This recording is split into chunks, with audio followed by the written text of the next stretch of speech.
Bienvenue dans cette vidéo dans laquelle je vais te partager une nouvelle interview hyper inspirante, celle de Lorena. Lorena, c'est une infirmière qui a décidé de travailler avec nous pour résoudre les problématiques qu'elle avait autour des émotions, autour de son poids, et elle a eu de grosses prises de conscience pendant l'accompagnement.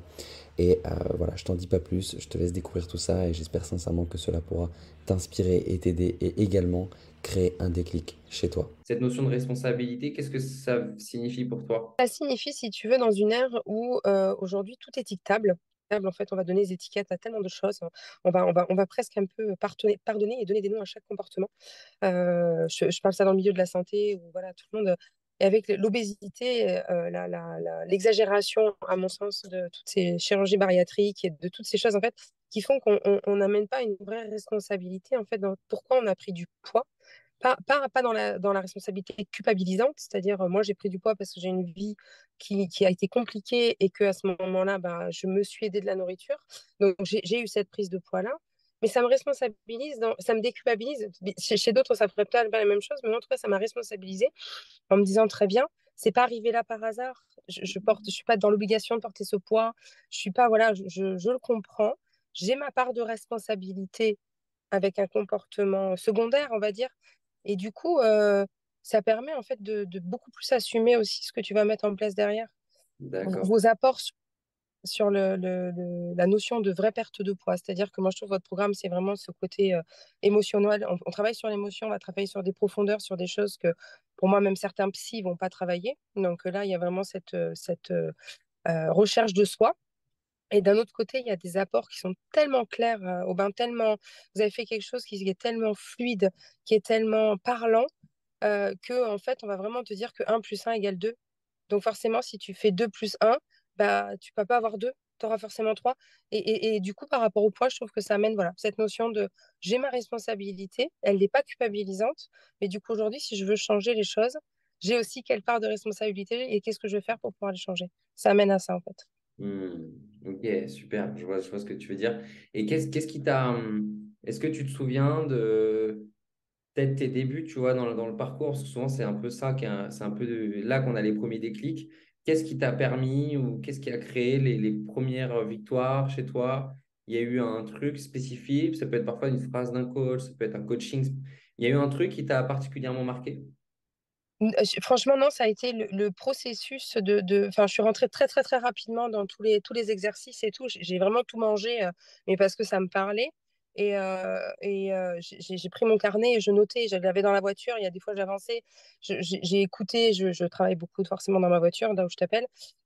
J'écoutais en permanence et tout faisait écho, mais un peu comme des pièces de puzzle qui s'emboîtaient, en fait, les unes dans les autres. Et tu vois, par exemple, moi, aujourd'hui, je ne pensais pas que je marchais autant. Déjà avant, je ne pensais pas, mais aujourd'hui, je gare ma voiture hyper loin de mes patients, en fait, parce que bah, je gagne des pas. Et ça, aujourd'hui, il n'y a pas une seule journée où je ne suis pas descendue en dessous de ouais, 9-10 000 presque. Et je me suis vue faire 20 kilomètres en se promenant, mais parce que là, avant, ah, fait chier, j'ai oublié quelque chose dans ma voiture, mais j'y retourne facilement 3 fois, en fait. Hmm. Et c'est ça que vous amenez en fait un côté ludique et un côté du coup très, très bah, responsabilisant en fait, dans le sens c'est pas grave, j'y vois toujours un avantage. Ok. Et tu vois, aujourd'hui, j'alterne entre mes 3 professions, mais quand je fais mes consultations, bah, ça, depuis que je suis rentrée dans votre programme, jamais je ne me suis pas levée pour aller marcher 1 heure avant d'aller faire 12 heures de consultation où j'ai les fesses posées sur un fauteuil, quoi. Tout Ok. le temps, même si j'ai mal dormi, même si je... Ben, c'est devenu un truc en me disant j'en ai besoin, c'est rentré, je mets mes écouteurs, j'écoute un mentoring et je fais ma petite marche d'1 heure avant d'aller bosser. Et Ok. c'est tout ça, en fait, c'est fait, et ça a apporté énormément au moral, ça, j'ai bien vu tous les bénéfices et tout, on a l'impression que tout s'emboîtait. Donc te dire qu'il y a eu quelque chose, je pense que c'était vraiment, je pense, le bon moment. Le bon moment, et heureusement, dans ma vie, parce qu'on se serait rencontrés là, tu vois, j'y serais pas rentrée, j'aurais vraiment pas eu le temps. Et je me suis saisie de ça et c'est super. Vraiment, c'est génial. Ok. Ok. Super. Merci beaucoup du partage. C'est vraiment précieux pour nous et ça nous reconnecte aussi à pourquoi est-ce qu'on le fait. Donc, c'est super. Ok, cool. Et donc, du coup, qu'est-ce que ça t'amène pour voilà, pour le futur? Comment tu vas utiliser tout ça? C'est quoi un petit peu voilà, les prochains challenges là pour toi et comment tu vas pouvoir l'utiliser dans tes différents domaines de vie? Alors déjà, quand je suis rentrée dedans, on est sur la perte de poids. Mais aujourd'hui, je crois que j'étais vraiment à comprendre plutôt mes compulsions alimentaires. Donc aujourd'hui, même le programme Le Poids, c'est vrai qu'il passe secondaire dans le sens de pouvoir plutôt comprendre cette gestion d'hyperphagie et de remplissage émotionnel. Donc ça, je suis toujours, je pense, quelque chose qui est fragile et qu'il faut pérenniser, qu'il faut comprendre. Là, je vois les moments challengeants que je vis en ce moment.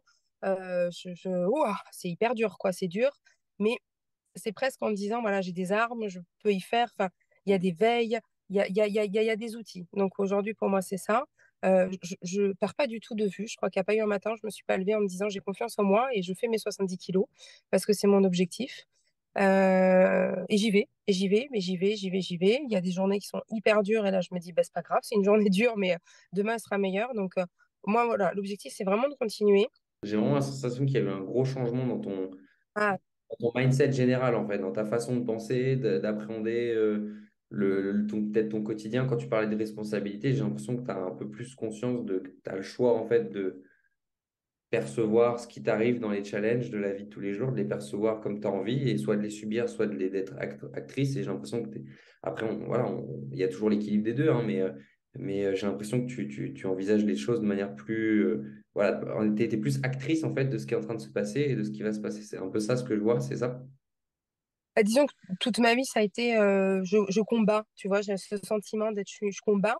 Mais je crois qu'aujourd'hui, le mot combat a une autre valeur, c'est-à-dire que je vais chercher ce que j'ai envie et je subis pas dans le sens de combat parce qu'il faut que je me défende. Non, là, j'ai envie de combattre parce que j'ai mes propres choix. Alors, la phase quand on s'est rencontrés, elle était en plein développement personnel pour moi aussi. Donc, c'est de dire, ça me parle trop quand on dit, bah, tu es responsable de tes émotions et que quelque part, tu peux pas changer la situation, mais tu peux changer la situation de comment tu as envie de réagir. Et ça va énormément avec tout ça. Et je te jure, vos exercices sur les valeurs, sur la procrastination, ça devrait presque être enseigné à l'école en fait, parce que c'est presque une règle de vie en fait, une règle pour pouvoir accepter la vie telle qu'elle est avec ses hauts et ses bas et de pas en faire des débats quelque chose de si satanique quoi en fait, en se disant bon voilà on en récupère. Et pourtant je suis quelqu'un qui a vécu toute sa vie avec à peu près cette notion, c'est-à-dire très optimiste, j'en tire toujours quelque chose, mais l'émotionnel il était trinqué quoi.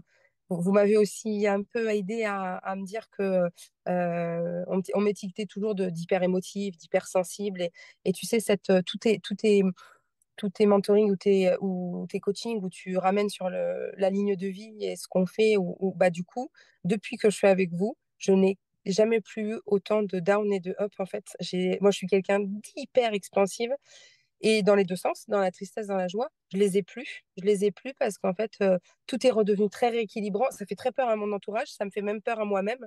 Mais dans Ok. la zénitude des choses, quand j'appréhende quelque chose qui est un challenge, mais très positif, d'habitude, je suis hyper excitée, mais là, plus du tout. Dans la difficulté, alors oui, la semaine dernière, quand ma collègue m'annonce que bah, je me retrouve toute seule et qu'il faut que je gère, là, je sentais, mais ça pue cette même cicatrice, tu sais, ça pue cette même douleur, en tout cas. Ok, intéressant. Mais c'est-à-dire, tu as un exemple, tu me dis ton entourage, du coup, ça fait presque peur. C'est-à-dire, du coup, qu'est-ce qu'il y a... Euh, T'as un Tu sais, exemple? ouais, j'ai l'exemple parce que je suis officiante de cérémonie laïque depuis très peu de temps, en fait, depuis un an. Et mon premier mariage, je l'ai officié au mois de mars. Et ben, en fait, je me suis levée. Mon compagnon, il me regardait parce qu'il cherchait les signes de stress, il cherchait les signes d'excitation. J'ai pris le temps de m'habiller, de me coiffer. J'avais pas une once de peur, j'avais pas une once de. J'avais, voilà, comme quelque chose que j'allais faire, mais j'étais tellement sereine, en fait. Je pense que je pourrais me tatouer le mot sereine sur la peau aujourd'hui, parce que ça a amené à ça. Et donc, et du coup, quand j'ai fait ma cérémonie, bon, ça s'est passé, c'était super. Je suis ressortie, je suis allée voir une amie en sortant, et en fait, elle me regardait, elle me dit, je te reconnais pas. D'habitude, tu aurais sauté partout, t'aurais été hyper. Enfin, ça fait drôle, on a l'impression que c'est presque banal. Je parais presque banal aux yeux des gens par rapport à ce que je leur ai habitué, quoi. Et en fait, cette sensation, elle est extrêmement agréable Ok. parce que tu ne vis plus, je vis plus avant, je vivais le moment dans l'excitation. Maintenant, je déguste de l'avant jusqu'à l'après, mais avec la même fluidité, en fait. Et ça, vous m'avez vraiment amené à ça, en fait. Imagine, tu as une personne, tu vois, qui est en face de toi qui te dit, moi, je suis hyper sensible, hyper émotif, ça m'impacte dans ma vie. bah, en fait, du coup, qu'est-ce que tu lui dirais en fait? Ce serait quoi les mots que tu emploierais pour lui expliquer peut-être ce que toi, tu as réussi ou comment tu lui expliquerais ce concept de manière générale? Euh, Si je pouvais expliquer, c'est de dire qu'aujourd'hui, enfin, ouais, je reprendrai les mots de tout à l'heure, que bah, on étiquette trop facilement quelque chose, qu'on est tous à part entière des unités, mais qu'en chacun de nous, il y a du plus, il y a du moins, comme une polarité, et que c'est vraiment de pouvoir toujours essayer de visualiser les plus et les moins pour équilibrer la vision qu'on se fait des choses.